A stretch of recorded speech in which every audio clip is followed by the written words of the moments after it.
5 days after my son's wedding, his new wife showed up at my door with a lawyer demanding $10 million. I'm Bernice Thompson, 68 years old, and I laughed. Not out loud, that would have been rude, but inside, where it counted. Then I made them coffee, sat them down in my living room, and listened to every word they had to say. But before I tell you what happened when that lawyer opened his briefcase on my coffee table, I need you to understand how we got here. If you're listening from somewhere far away, drop your city in the comments so I can see how far this has traveled. And please, stay with me until the end. Trust me, you'll want to hear how a widow from Detroit protected what took her husband 40 years to build, and what it taught me about family, money, and the power of knowing when to keep your mouth shut. My husband Robert Thompson died on March 15, 2024, 18 months before this story truly begins. Pancreatic cancer took him in 14 months flat, and I watched the strongest man I'd ever known fade to nothing in our bedroom on Woodward Heights, the same room where we'd celebrated 42 anniversaries, raised our son, and built a life that nobody in our neighborhood quite understood. Most people in our community knew Robert as the friendly owner of Thompson Hardware, the man who'd always give you an extra 10% off if you were from the church, who'd sponsor the youth basketball team every year, who'd show up at AME Bethel every Sunday morning in the same navy blue suit he'd worn for 20 years. What they didn't know was that the man in the navy blue suit had built an empire worth $53,247,000. Let me take you back to how it started, because that matters. Robert Thompson was born in 1955 in Detroit, Michigan, the son of a factory worker at the Ford plant on the Rouge River. His daddy, Samuel Thompson, worked the line for 38 years and died at 62 with nothing but a pension that barely covered the funeral. Robert watched his father break his back for a company that didn't remember his name the day after his retirement party, and he made himself a promise. He would own something, build something, leave something behind that meant his children wouldn't have to ask permission from white men in boardrooms to live their lives. Robert dropped out of Wayne State University when his father got sick in 1977. He was 22 years old with 2 years of business school under his belt and absolutely nothing in his pockets. He took a job at Morrison's Hardware on Grand River Avenue, a failing store in a failing neighborhood that White Flight had left half empty. The owner, an old Polish man named Stanisław, needed help and couldn't afford to be picky. He paid Robert $3.50 an hour to stock shelves and help customers. That's where I met him. It was August 19th, 1982. I remember because it was the day before my 26th birthday, and I'd promised myself I wasn't going to spend another year living in that cramped apartment on the west side with a sink that leaked and a landlord who never answered the phone. I walked into Morrison's Hardware looking for supplies to fix it myself. I was a kindergarten teacher at Fairbanks Elementary, making barely enough to cover my student loans and my mother's medical bills, and a plumber would have cost me a week's salary. "You know," Robert said when I explained what I needed, "most women your age would just call a plumber." He had this crooked smile that I'd remember for the rest of my life, half shy, half mischievous, like he knew he was pushing his luck but couldn't help himself. "Most women my age don't have student loans and a mother with diabetes to worry about," I shot back. He not only sold me the right parts, a whole new faucet assembly for $8.47, but he insisted on drawing me a diagram of how to install it. When I came back 3 days later to tell him it worked, he asked me to dinner. We were married 8 months later at AME Bethel on April 3, 1983, and I became Mrs. Bernice Thompson in a ceremony that cost us $112 total, including my dress from Hudson's department store. 6 months after our wedding, Morrison's Hardware went under. Stanisław was 74 and tired, and the neighborhood was emptying out faster than he could count. He sold Robert the inventory, the fixtures, and the lease for $1,200, every penny we had saved from our wedding gifts and our combined paychecks. "This will be the first of many," Robert told me the day we got the keys to our own store. He was 28 years old, and I believed him, though I had no idea just how right he would be. The first Thompson Hardware opened on September 8, 1983, on Grand River Avenue in the same location where Morrison's had failed. But Robert didn't fail. He worked 16-hour days, 7 days a week. He learned which products the Black community needed, the tools for fixing up homes that banks wouldn't give loans to improve, the supplies for small businesses that couldn't get credit at the big chains. He gave credit to church members, hired local kids, sponsored community events.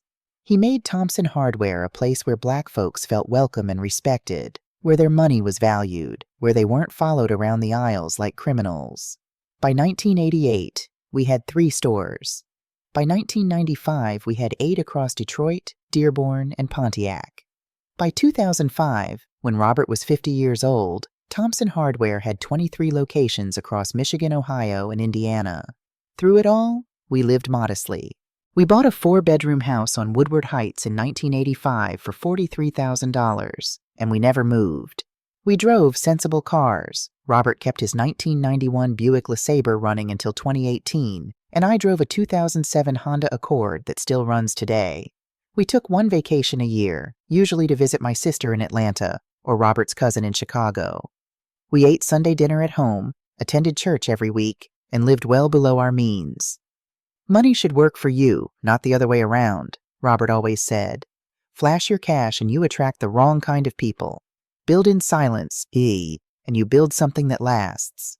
Those words would come back to me many times after he was gone. Our son Terrence was born on June 12, 1992. From the day he came into this world, Robert started setting aside money for his future. Not in obvious ways, not in college funds that people could see and gossip about, but quietly, strategically, in investments and accounts that nobody knew existed except Robert, me, and our accountant James Mitchell. Terrence grew up understanding hard work. He stocked shelves at the stores during summer breaks, worked the register on weekends, learned inventory management and customer service. But Robert never pushed him into the business. He wanted our son to find his own path, to choose his own dream without the burden, or the privilege, of knowing just how much wealth was waiting for him. Terrence chose books instead of business. He studied literature at Howard University. We paid cash for every semester, $73,000 total over 4 years, and nobody knew we weren't taking out loans like everyone else. He went on to get his Ph.D. at the University of Michigan, studying African American literature and cultural criticism. By the time he was 30, he was an assistant professor at Westlake University, teaching courses on James Baldwin and Toni Morrison, publishing academic articles, living in a modest 2-bedroom apartment near campus. Robert couldn't have been prouder. "He's doing what he loves, Bernie," Robert told me one night, using the nickname only he was allowed to use. "That's worth more than any amount of money I could leave him. Let him build his own legacy first. Then he'll understand what to do with ours." In 2021, Robert received an offer from Home Depot to buy Thompson Hardware. After 40 years of building, they offered him $50,200,000 for the chain. After much prayer, consultation with James and our lawyer Patricia Williams, and long talks with me and Terrence, Robert accepted. He was 66 years old, tired, and ready to rest. He invested the money wisely: conservative portfolios, municipal bonds, real estate investment trusts. He was strategic until the end. The cancer diagnosis came in January 2023. Pancreatic cancer, stage 4. The doctors at Henry Ford Hospital gave him 6 to 9 months. He fought for 14, longer than anyone expected, because Robert Thompson never did anything the easy way. He died at home on March 15, 2024, at 6:47 in the morning, with me holding his right hand and Terrence holding his left. The last coherent words he said to me were, "Take care of our boy, Bernie, but make sure he stands on his own 2 feet. Let him earn his place before he knows what's waiting. Promise me." I promised. After the funeral, a service at AME Bethel with over 300 people in attendance, I met with Patricia Williams and James Mitchell to review the estate. That's when I learned the full extent of what Robert had left me. The business sale, $50,200,000, invested and grown to $51,800,000. Life insurance policies, $800,000. Our properties, the house on Woodward Heights, now worth $287,000, 2 rental properties in Dearborn, worth $520,000 combined, and a small commercial building Robert had purchased in 2019, $340,000. Investment accounts, $500,000 in various stocks and bonds. Total, $53,247,000. For Terrence, Robert had established a trust fund of $1 million that would mature when our son turned 35, still 3 years away. Until then, Terrence knew only that his father had left him something, but not the amount, and certainly not the timeline. Robert had structured everything meticulously, working with Patricia for the last 2 years of his life to ensure that I would be the sole decision-maker regarding the bulk of the estate. His will was ironclad. His instructions were clear. I was to live comfortably, support the church and community as we always had, and protect Terrence from fortune hunters, opportunists, and anyone who might see our son as a meal ticket rather than a man. "Trust your gut, Bernie," Robert had told me during those final months. "You always knew who was real and who was playing games. Don't ignore that now." I wouldn't. For the first year after Robert died, I barely thought about the money. It sat in accounts managed by James while I learned how to be a person without my husband. I wandered through our house touching Robert's things, his reading glasses on the nightstand, his coffee mug in the kitchen cabinet, his Bible with his handwriting in the margins. I slept in his robe. I watched old home videos until my eyes burned. I cried in the grocery store when I accidentally bought his favorite cereal. Terrence was my anchor. He came over 3 times a week, called every single day, made sure I was eating more than just tea and toast. We had Sunday dinners together, just the 2 of us now, and slowly the house started to feel less like a tomb and more like a home again. Through it all, Terrence remained single. He'd had relationships over the years, a fellow graduate student at Michigan, a librarian he'd dated for 8 months, a journalist he'd met at a conference, but nothing serious. At 32, he seemed content with his books, his students, his quiet academic life. Until Amelia. 6 months ago, October 14th, 2024, everything changed. Terrence met her at a university fundraising gala at the Detroit Institute of Arts. He called me the next morning, and I could hear something in his voice I'd never heard before. Complete infatuation. "Mom," he said, his words tumbling over each other like a teenage boy, not a 32-year-old professor with a Ph.D. "I met someone. Her name is Amelia Sterling. Mom, she's amazing." He described their meeting like it was something from a romance novel. She was standing alone by the fountain in the museum's courtyard, wearing a blue dress, and when she turned around, he said time actually stopped. They talked for 3 hours straight. She was 29, worked as a pharmaceutical sales representative for Mercer Hastings, and had grown up in Grand Rapids. "She's beautiful, she's smart, she's interested in everything I care about," Terrence gushed. "I asked for her number, and Mom, we're getting dinner tomorrow night." Within 2 weeks, they were dating exclusively. Within a month, Terrence asked if he could bring her to Sunday dinner at my house. I'll never forget November 17th, 2024, the first time Amelia Sterling walked into my home. I heard her before I saw her, the sharp click-click-click of high heels on my hardwood floors. I was in the kitchen finishing up the collard greens when Terrence brought her through the front door. When I came out to greet them, wiping my hands on my apron, I stopped short. Amelia Sterling was stunning. 5'8", slender, with long, honey-blonde hair that fell perfectly past her shoulders. She wore designer jeans that probably cost more than my monthly electric bill, a cream-colored cashmere sweater, and carried a handbag I recognized from a magazine. Michael Kors, maybe $800. Diamond studs glittered in her ears. A delicate gold bracelet circled her wrist. She looked like she'd stepped out of a catalog for a life none of us lived. "Mrs. Thompson," she said, extending a manicured hand with a smile that showed all her teeth. "It's so wonderful to finally meet you. Terrence has told me so much about you." Her handshake was firm but brief, and her eyes swept across my living room, taking in the worn couch Robert and I had bought in 1997, the family photos on the walls, the bookshelf filled with my teaching supplies, and Robert's old hardware manuals. "Your home is so charming," Amelia said, and something in the pause before charming made my spine straighten. "Very cozy. Terrence mentioned your husband ran some hardware stores. Was it a small local chain?" We hadn't even sat down yet, and she was already asking about Robert's business. "Robert built Thompson Hardware from nothing," I said carefully, gesturing them toward the dining room. "Started with one store in 1983, grew it over 40 years. It was his life's work." "And he sold it before he passed, right?" Amelia pressed, following me to the table where I'd set out my good dishes, the ones we used for special occasions. "That must have been a nice retirement package for you both. I imagine running all those stores was quite profitable." Terrence looked uncomfortable, jumping in quickly to change the subject. "Mom's collard greens are legendary. You're going to love them, Mel." Mel. He'd already given her a nickname, and they'd only been dating a month. Dinner was pleasant on the surface. Amelia complimented everything, asked polite questions about my teaching career, laughed at appropriate moments. But I noticed things. Small things. Important things.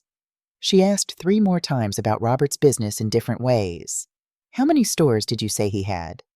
What part of the Midwest? Did Home Depot buy the whole chain or just certain locations? When I served sweet potato pie for dessert, Robert's favorite, the recipe his mother had taught me, Amelia took one small bite and pushed it aside. "I'm watching my sugar intake," she said with an apologetic smile that didn't reach her eyes. And then there was the bathroom incident.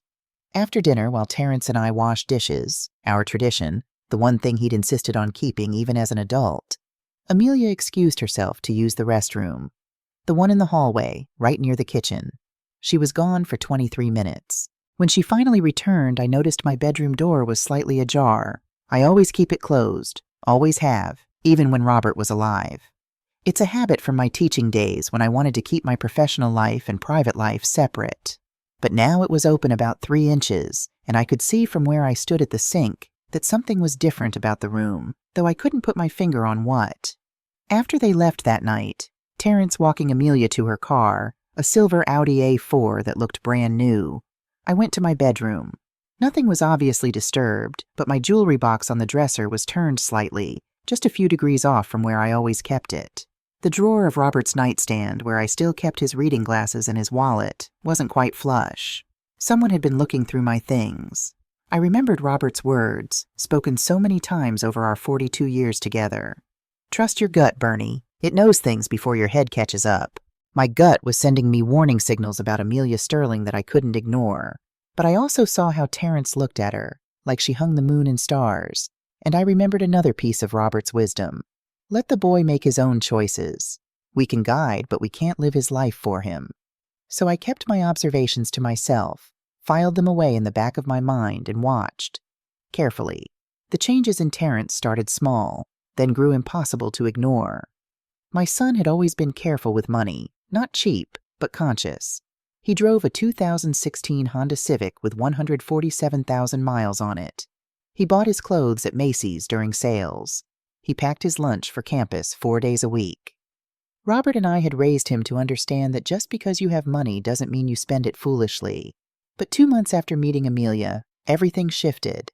On January 9th, 2025, Terrence showed up for Sunday dinner wearing a watch I didn't recognize, a Tag Heuer Aqua Racer with a blue face and steel band. I knew because I'd seen Robert looking at the exact same watch at Somerset Collection Mall 3 years before his diagnosis. He'd decided against it because it cost $4,800, and that's a semester of books for a student, he'd said. "New watch, baby?" I asked, keeping my voice light as I passed him the mac and cheese. Terrence glanced at his wrist, almost embarrassed. "Amelia got it for me, early Christmas present. She said I needed something more professional for faculty meetings." "That's generous of her," I said. "Must have cost—" "It's fine, Mom," he cut me off, a sharpness in his voice I'd never heard before. "I'm 32 years old. I can accept a gift from my girlfriend." The word hung in the air between us. Not the gift, the defensiveness. That wasn't my Terrence. 2 weeks later, on January 23rd, I stopped by his apartment near campus to drop off some leftover pot roast. He wasn't home, but I had a key, always had since he'd moved in 4 years ago. When I opened the door, I stopped short. The apartment looked different. Where there had been a comfortable mismatched couch from IKEA, there was now a sleek gray sectional that looked like it came from a showroom, new throw pillows in geometric patterns, a glass coffee table that probably cost more than his old wooden one ever would. The walls, previously bare except for a few framed prints from the DIA, now held what looked like original artwork in expensive frames. On his kitchen counter, I spotted a receipt that had fallen beside the coffee maker. It was from Neiman Marcus, dated January 18th. 1 cashmere sweater, 1 pair of dress shoes, 1 leather belt. Total, $1,237. Terrence's salary as an assistant professor was $58,000 a year. I knew because he told me proudly when he got the position. After taxes, rent, and student loan payments, he had maybe $1,500 a month in discretionary income. The math didn't add up. I left the pot roast in his fridge with a note. "Thought you might be hungry. Love, Mom." and drove home with a knot in my stomach that wouldn't untie. That Sunday, February 2nd, Terrence announced over dinner that Amelia had moved into his apartment. "It just makes sense," he said, not quite meeting my eyes. "She's over there all the time anyway, and her lease was coming up. We can save money this way." This was the same son who, 2 years ago, had told me he valued his independence too much to live with anyone. The same young man who'd said he needed his own space to write and think and be himself. "That's quite a step," I said carefully. "You've only been dating 4 months. When you know," Terrence replied, echoing something that made my chest tighten. "Dad always told me he proposed to you after 6 months. Said when it's right, there's no point waiting." "Your father and I were different," I started, but Amelia, who'd been uncharacteristically quiet, finally spoke up.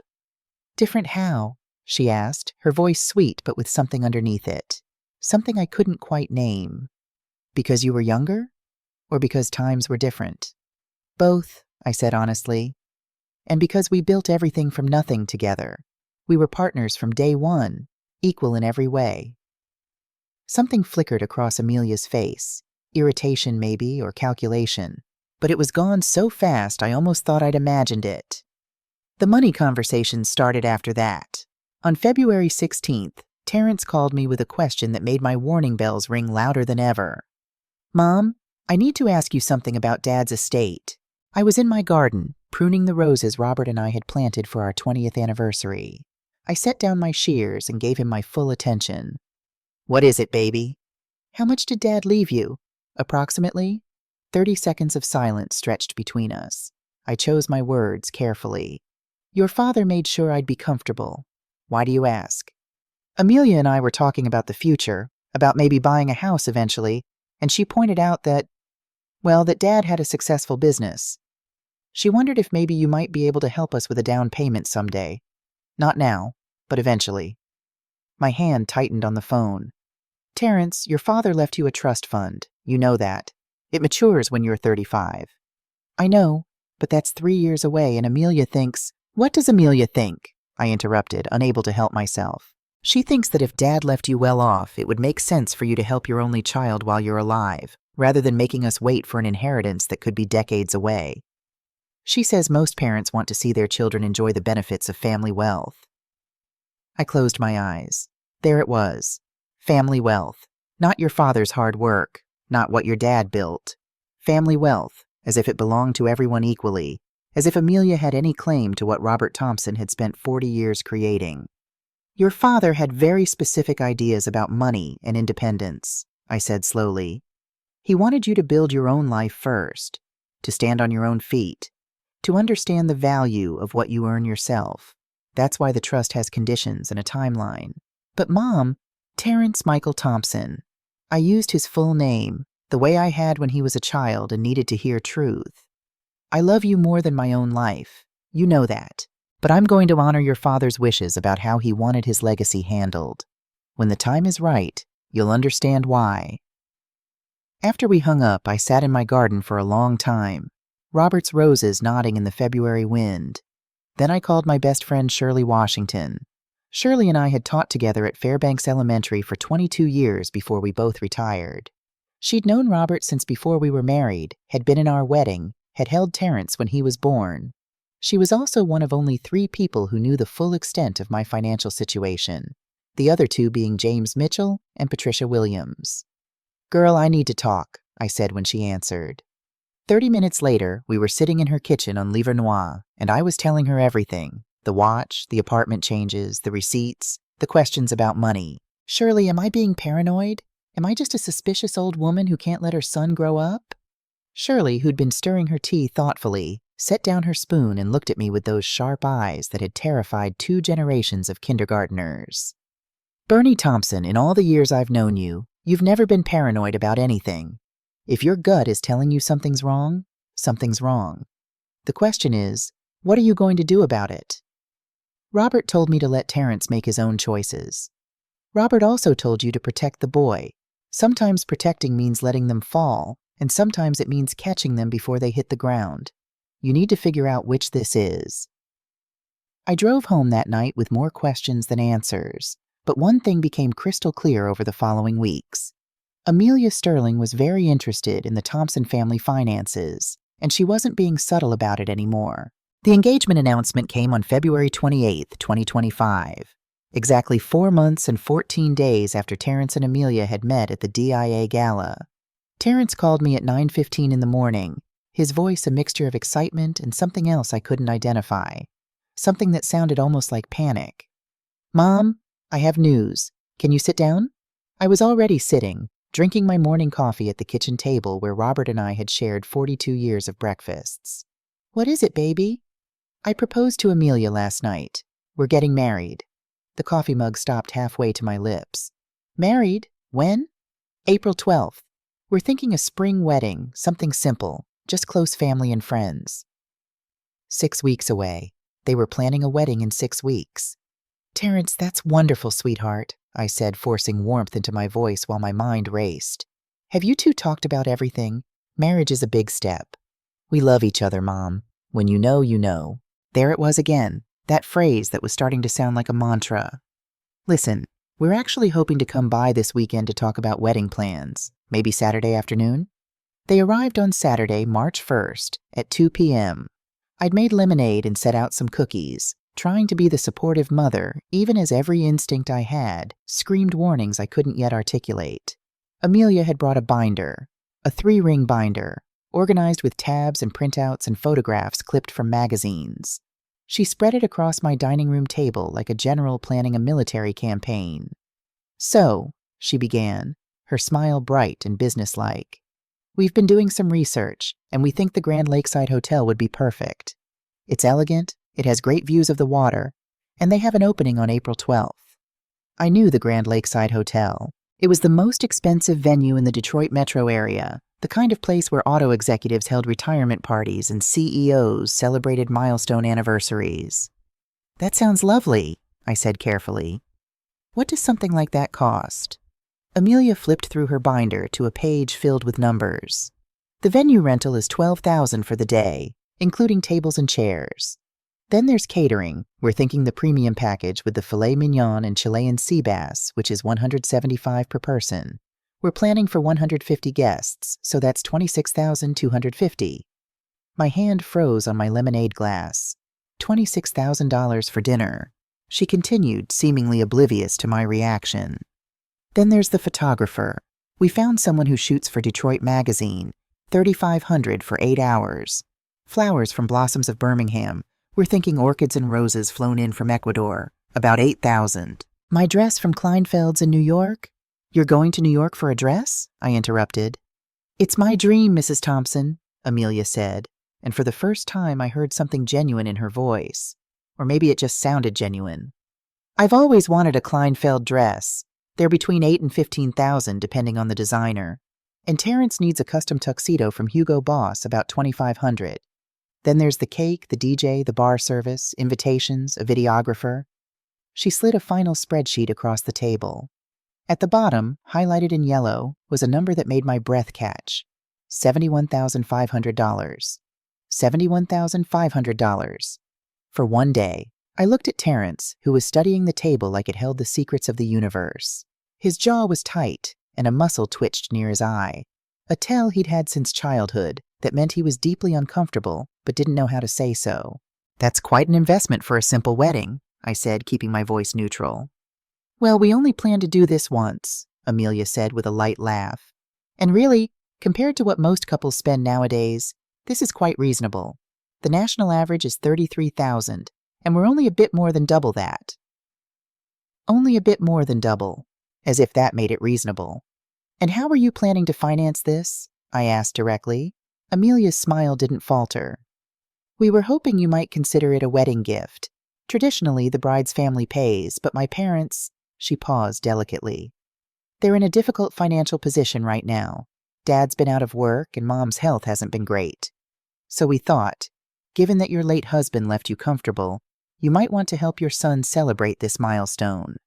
There it was, the ask, the assumption, the entitlement wrapped in a bow of tradition and filial obligation.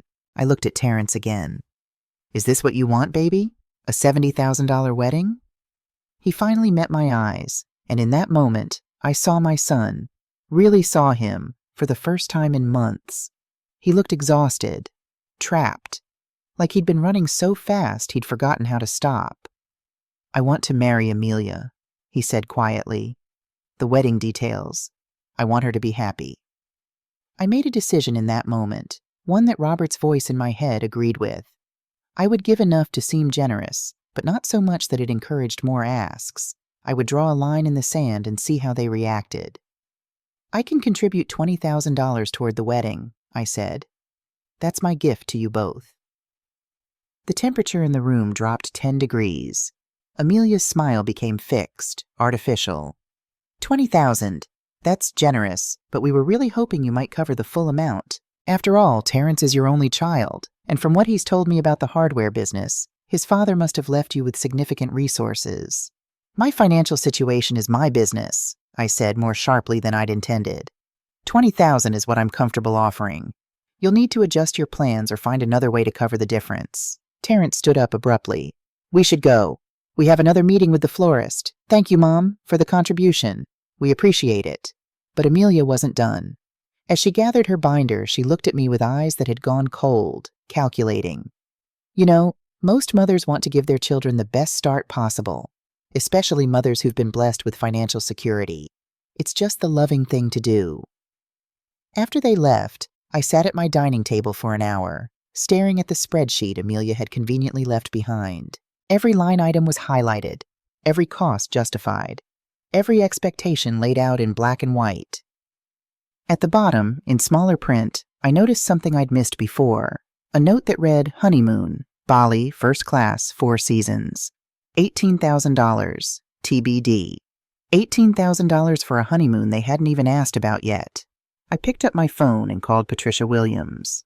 "Patricia, I need you to review my estate documents, all of them, and I need you to make absolutely certain that everything is protected, every account, every property, every dollar, because I think my son is about to marry someone who's going to try very hard to get her hands on what Robert built." "Say no more," Patricia replied. "I'll pull everything tomorrow. And Bernie, trust your instincts. They haven't steered you wrong yet." That night I couldn't sleep. I lay in the bed I'd shared with Robert for 4 decades, staring at the ceiling, and whispered into the darkness. "I'm trying to protect him, baby. Just like you asked. I just hope I'm not making things worse." April 12th, 2025 dawned clear and bright. One of those perfect Michigan spring days where the sky is impossibly blue and the air smells like lilacs and new grass. It was the kind of day Robert would have called a gift from God, and I tried to take it as a good sign even as my stomach churned with anxiety. The Grand Lakeside Hotel had been transformed into something from a magazine spread. I arrived early, at 11 a.m. for a 3 p.m. ceremony, and stood in the parking lot just staring at the excess. White fabric draped from every surface. Crystal chandeliers hung from temporary structures over the outdoor ceremony space. Thousands of white roses and purple orchids covered every table, every archway, every available surface. A string quartet was already set up, practicing classical pieces I didn't recognize. Waiters in tuxedos circulated with trays of champagne that I knew, because I'd seen the invoice Amelia had left on my table, cost $128 per bottle. This was not the wedding of a young professor and a pharmaceutical sales rep. This was the wedding of people with money to burn. I was wearing a navy blue dress I'd bought at Nordstrom Rack for $89, alterations included. Looking around at the other early arrivals, Amelia's friends mostly, young white women in designer dresses and expensive jewelry, I felt suddenly very aware of my age, my background, my place in this production. Shirley appeared at my elbow, dressed in a beautiful purple suit, and squeezed my hand. "Lord have mercy," she whispered. "Did they rob a bank?" "Something like that," I murmured back.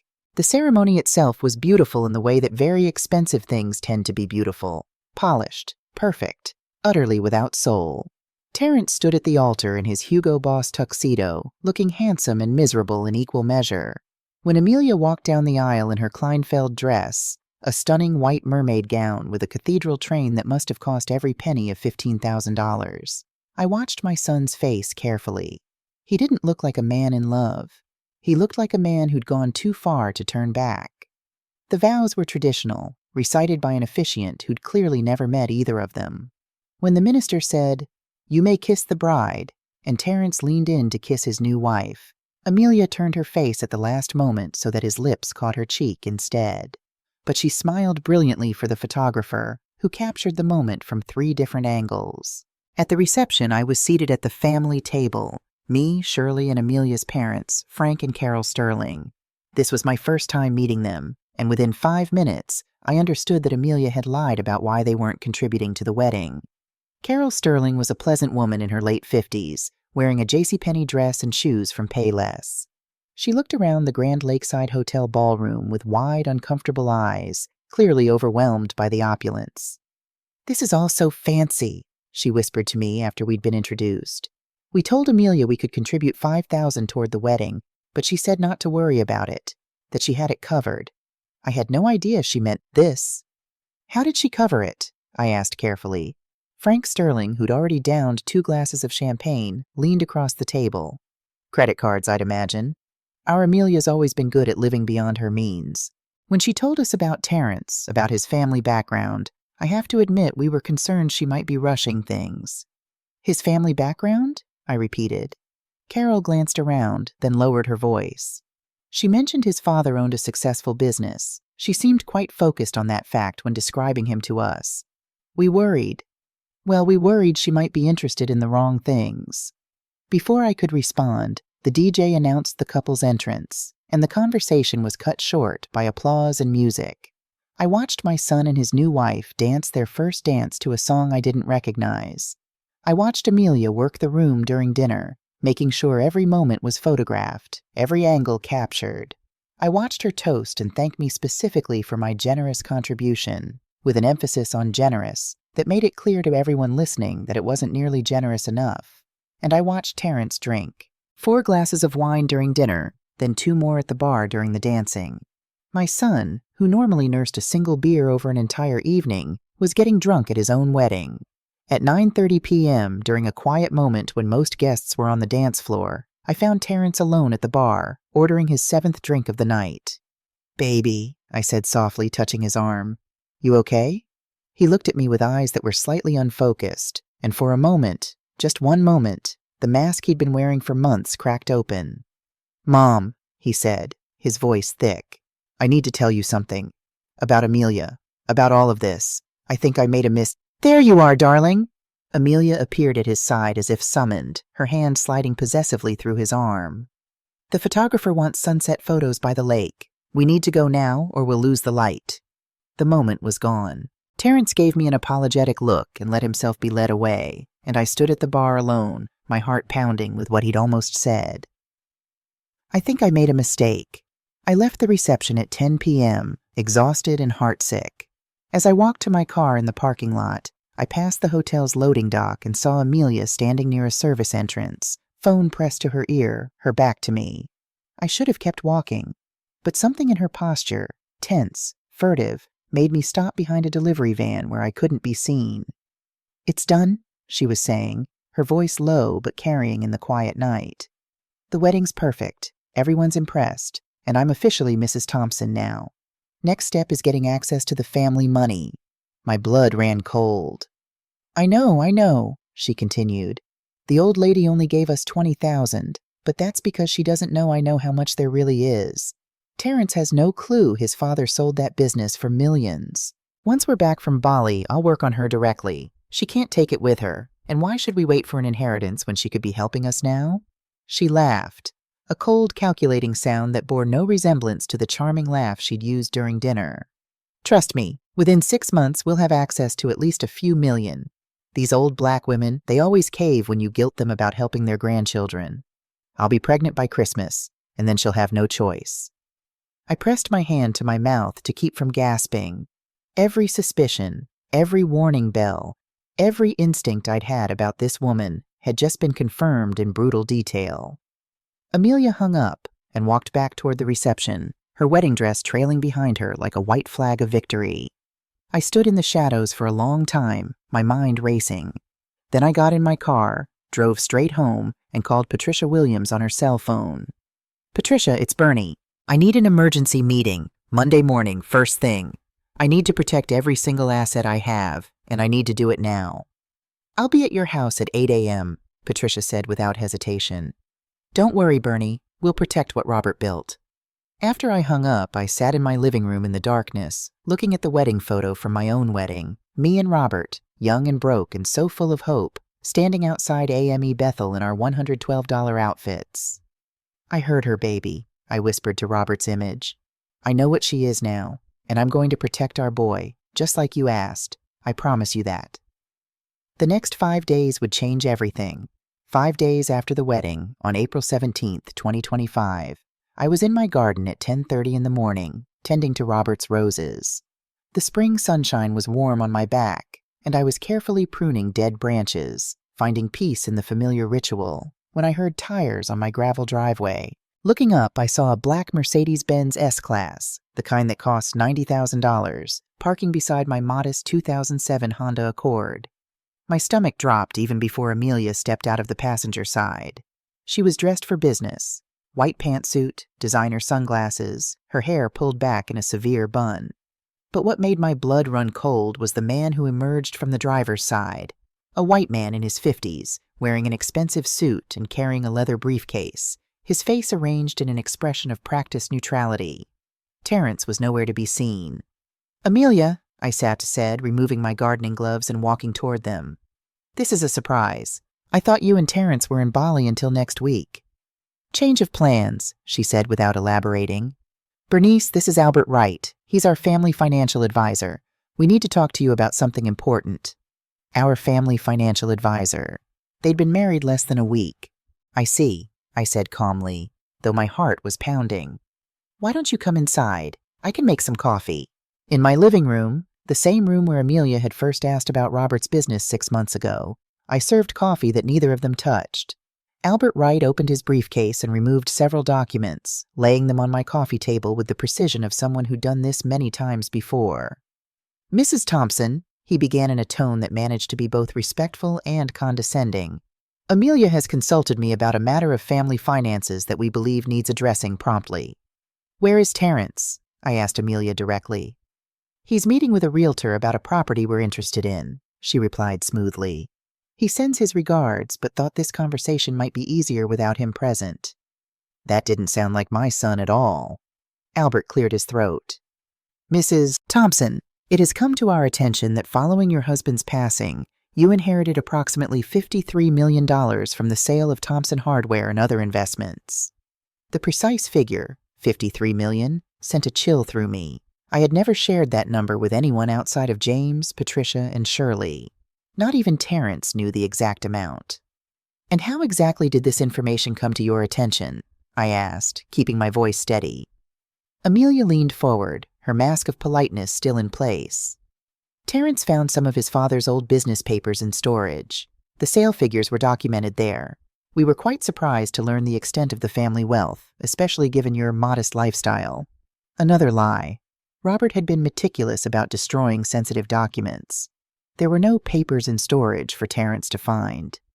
"I see," I said, revealing nothing. "And why is this relevant to today's visit?"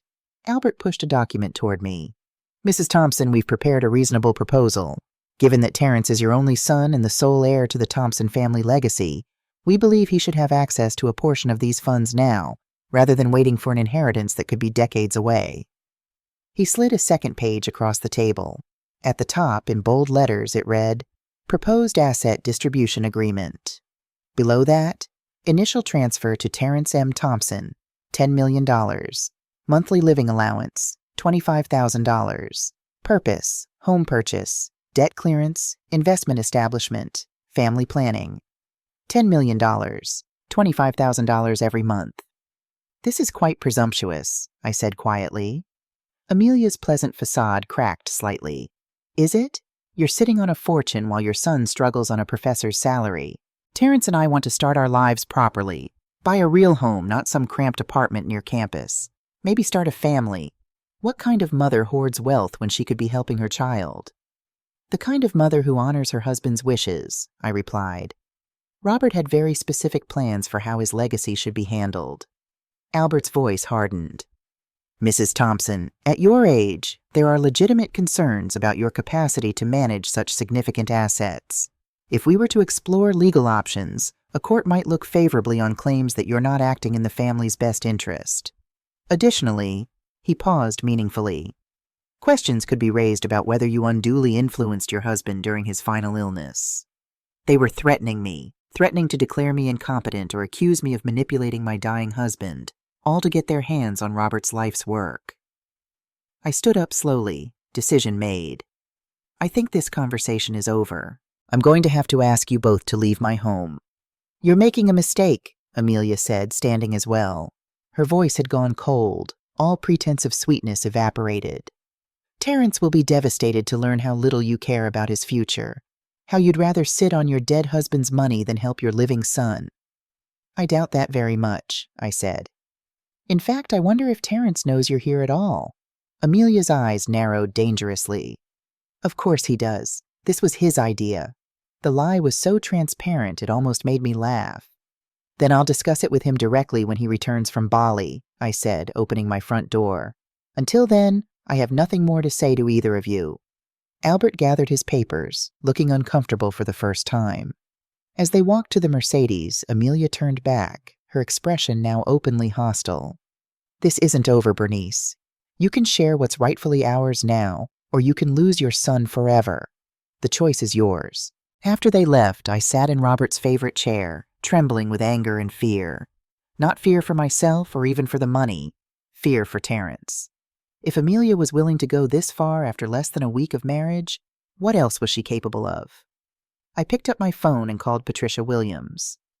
Patricia, I need you immediately. My daughter-in-law just showed up with someone claiming to be a financial advisor, demanding $10 million and threatening legal action if I refuse. Don't worry, Bernice, Patricia said firmly. They have no legal ground to stand on. Document everything that was said while it's fresh. Email it to me.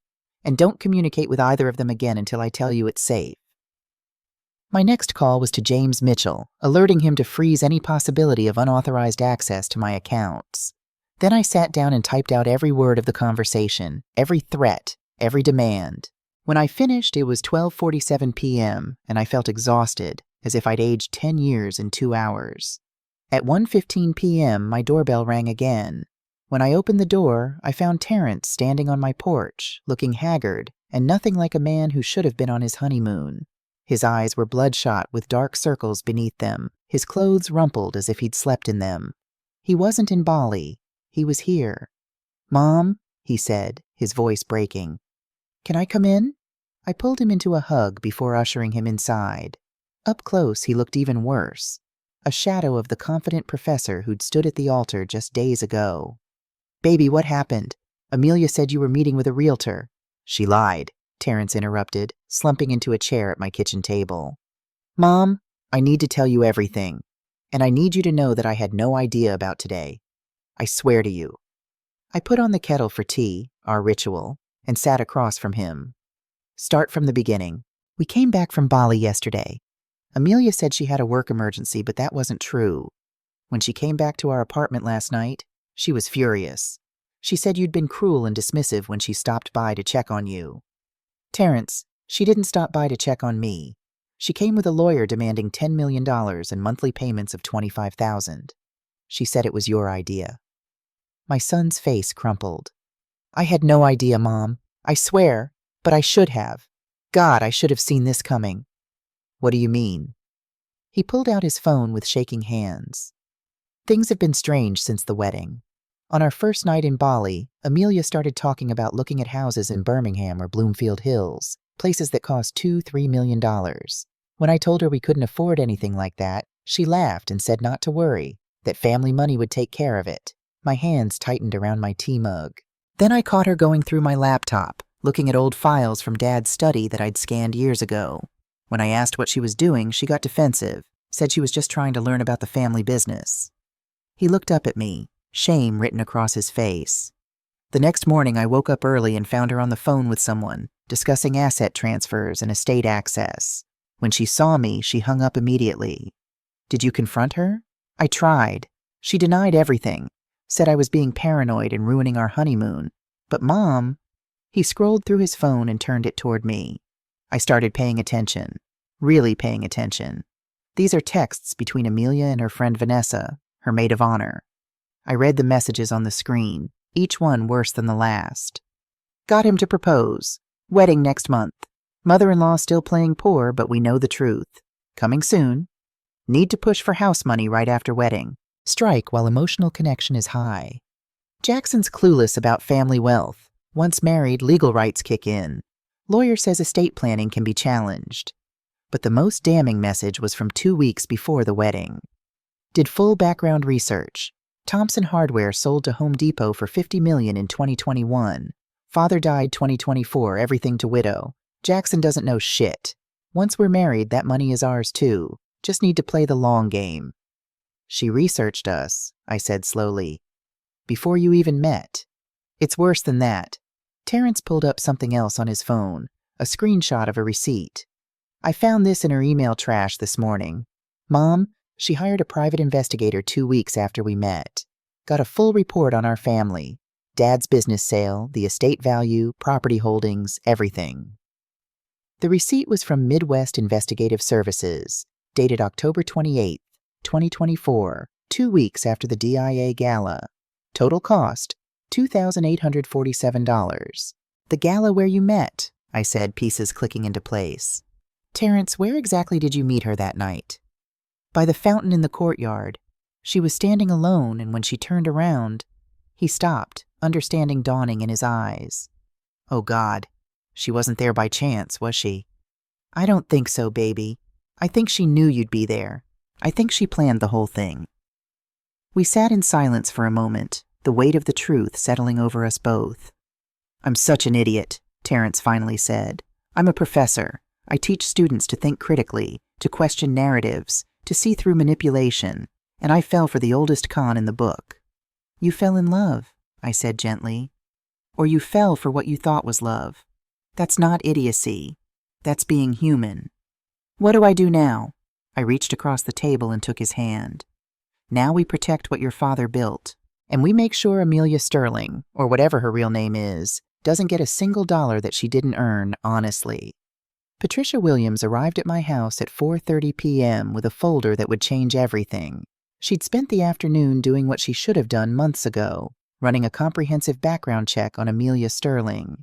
Bernice Terrence, she said, sitting down at the dining room table and opening the folder. You need to see this. The first document was a criminal record from Multnomah County, Oregon. Name, Amy Elizabeth Steller, D.O.B., March 3, 1996. Charges, 2021. Financial fraud, identity theft, disposition. Plea agreement, 18 months suspended sentence, 3 years probation. Restitution of $47,000. Amy Steller, Patricia said. That's your wife's real name, Terrence. Amelia Sterling doesn't legally exist. She's been using a fake name since she moved to Michigan in 2022. Terrence looked like he might be sick. Patricia laid out more documents. It gets worse.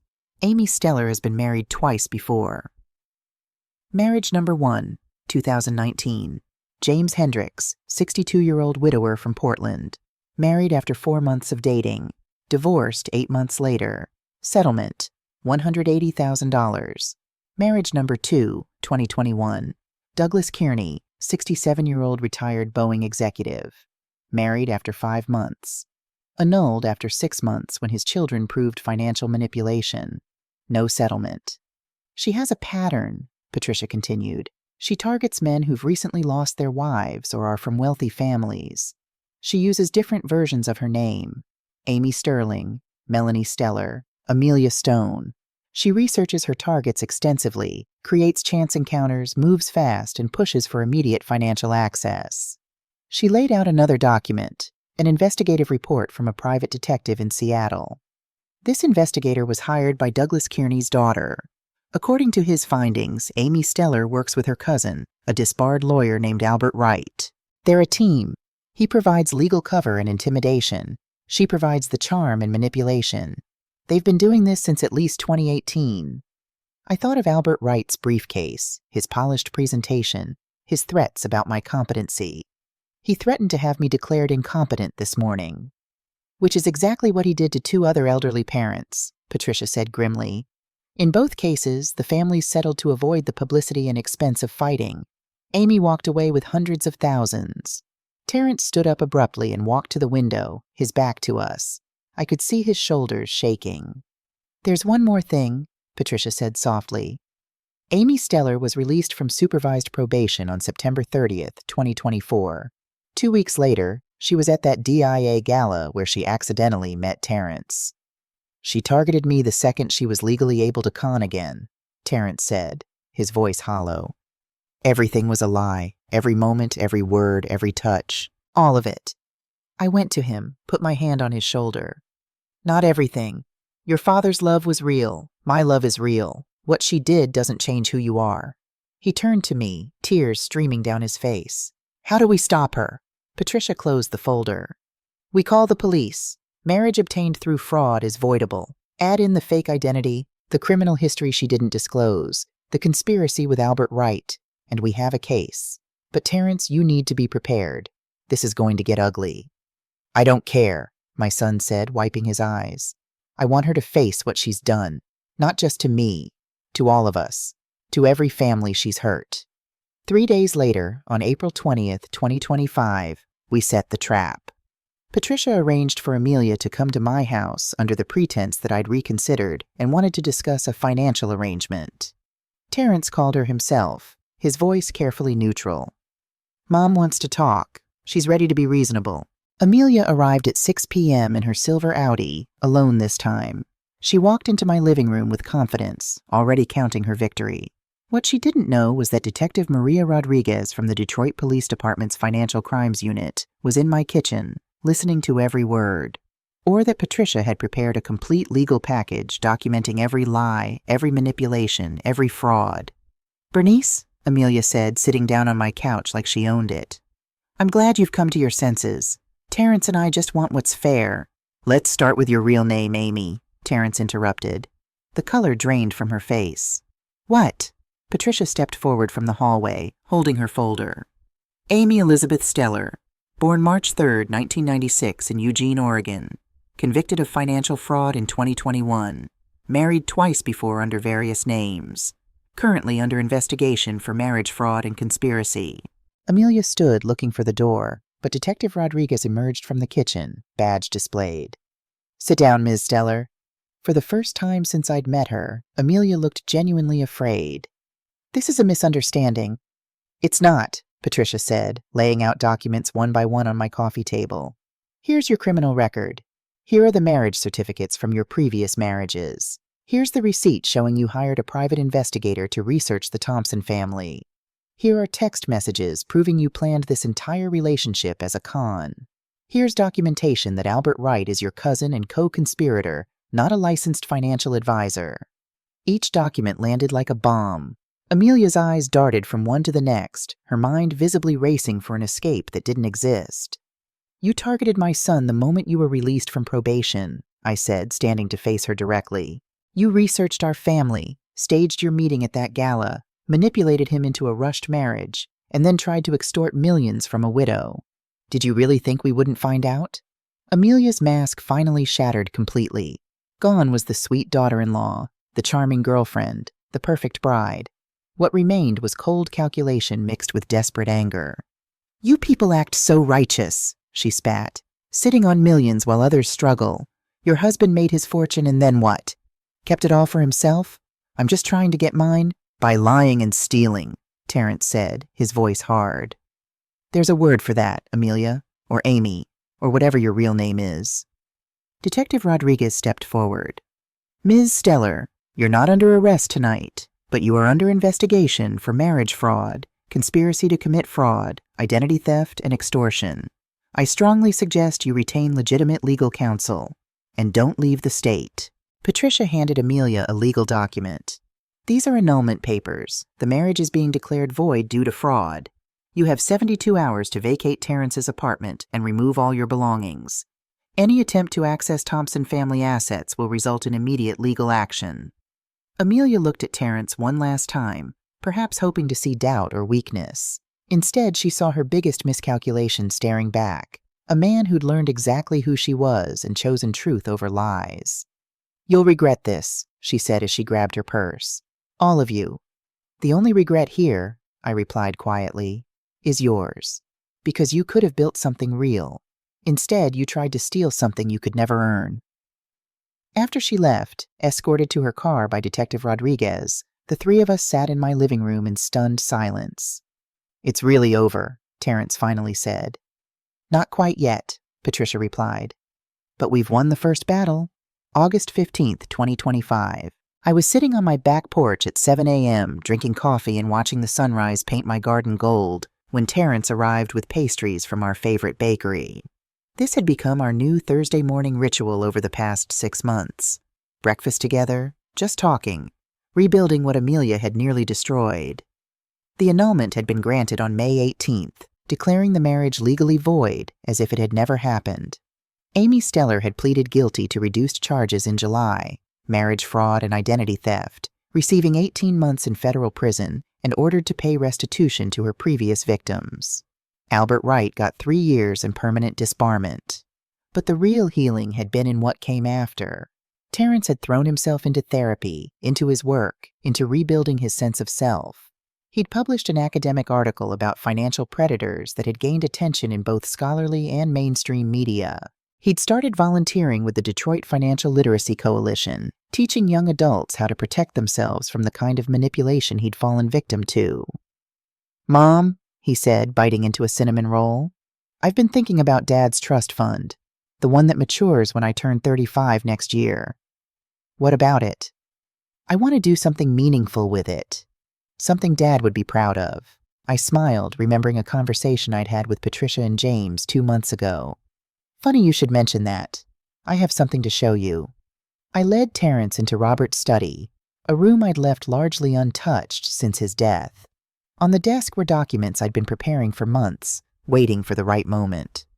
"Your father left you $1 million in trust," I began. "But I'm not going to make you wait another year for it." Terrence started to protest, but I held up my hand. "I'm releasing your trust now because you've proven something these past 6 months. You understand what money should be used for. But more than that," I handed him the first document. "I'm asking you to help me with something bigger."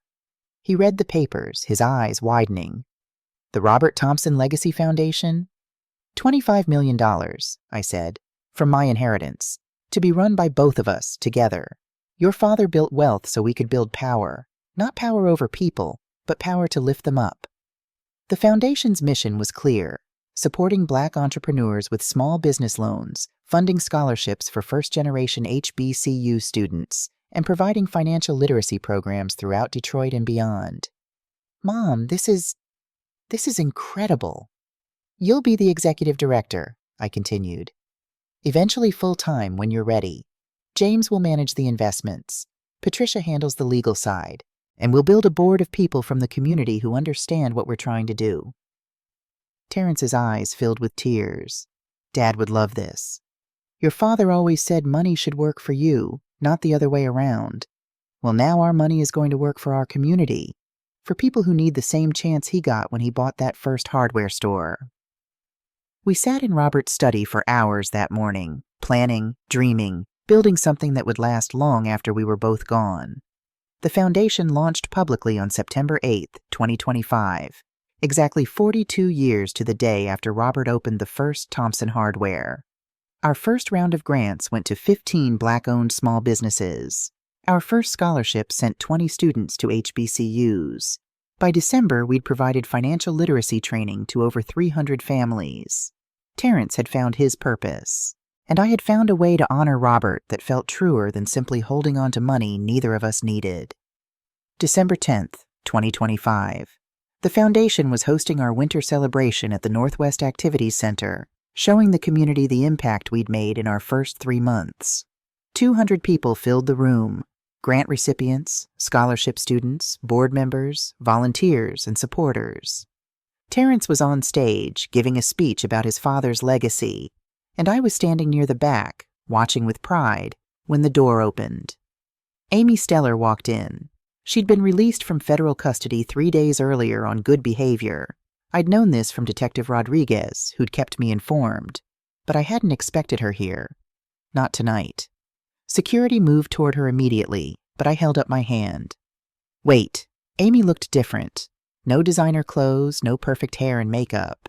She wore simple jeans and a plain sweater, her hair pulled back in a practical ponytail. She looked smaller somehow, more real. The room had gone silent. Terrence had stopped mid-sentence, staring at his ex-wife with an expression I couldn't read. "I'm sorry for interrupting," Amy said, her voice shaking.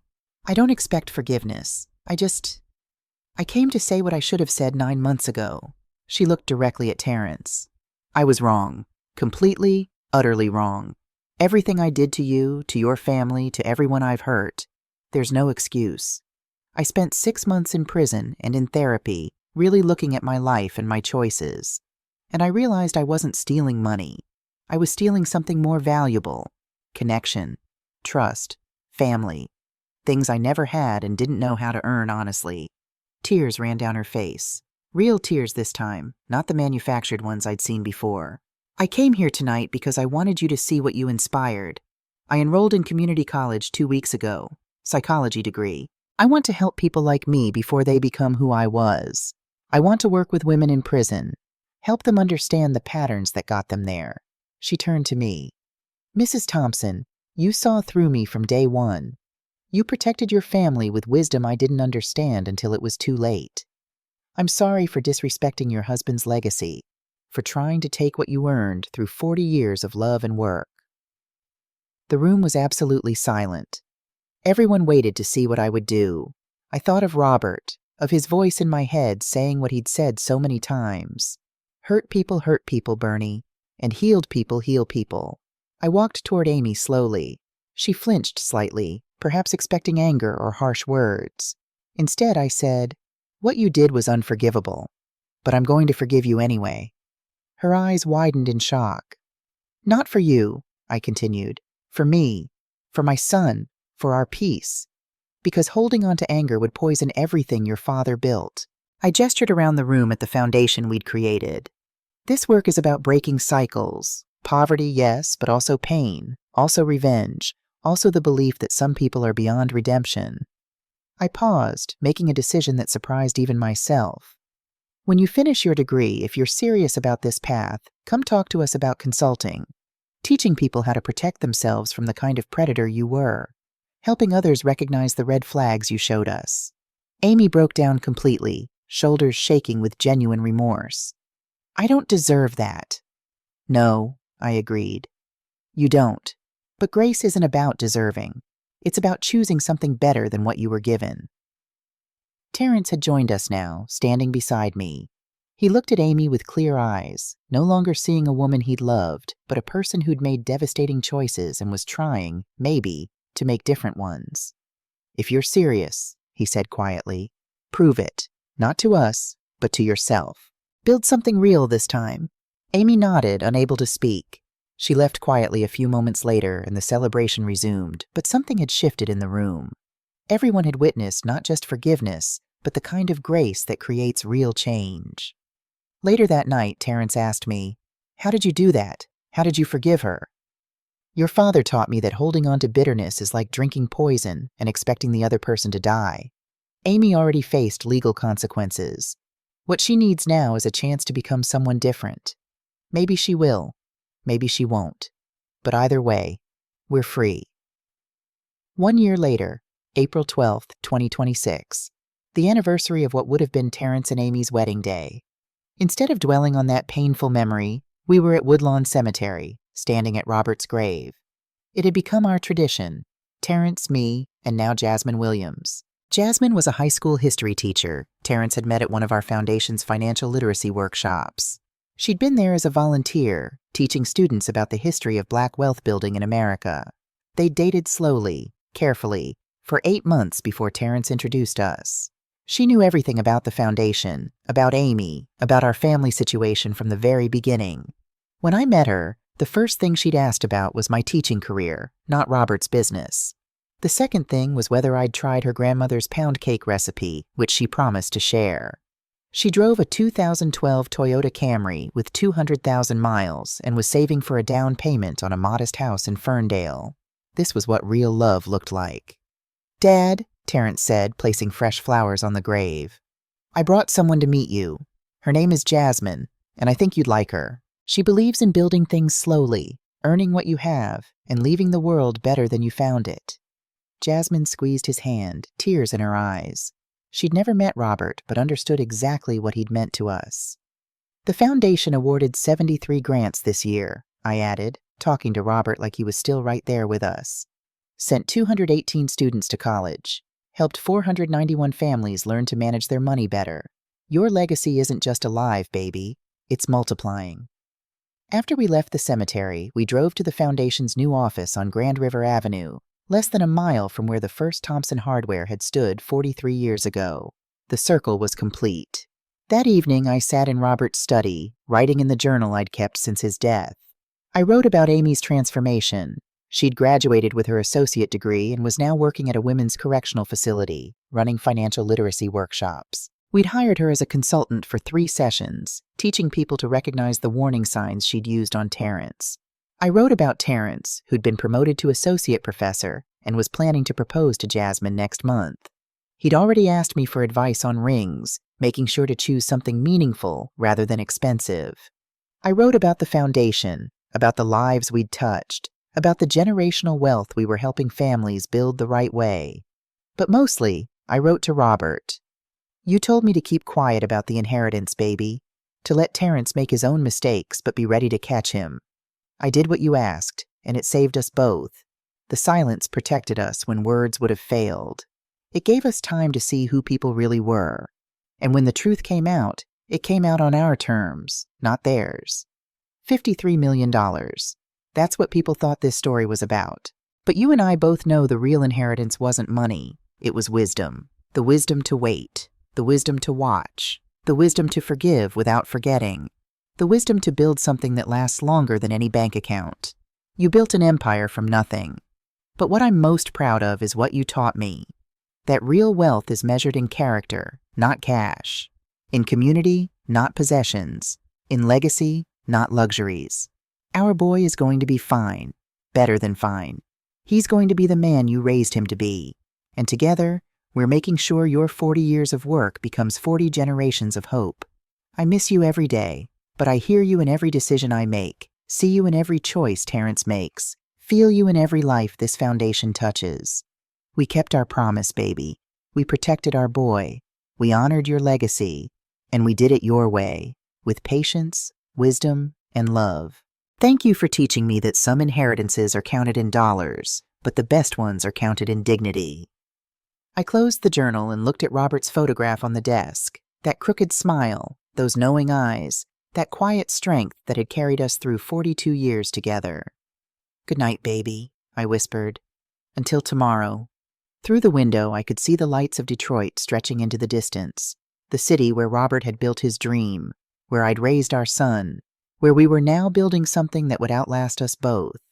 At 69 years old, I understood something I hadn't known when this story began.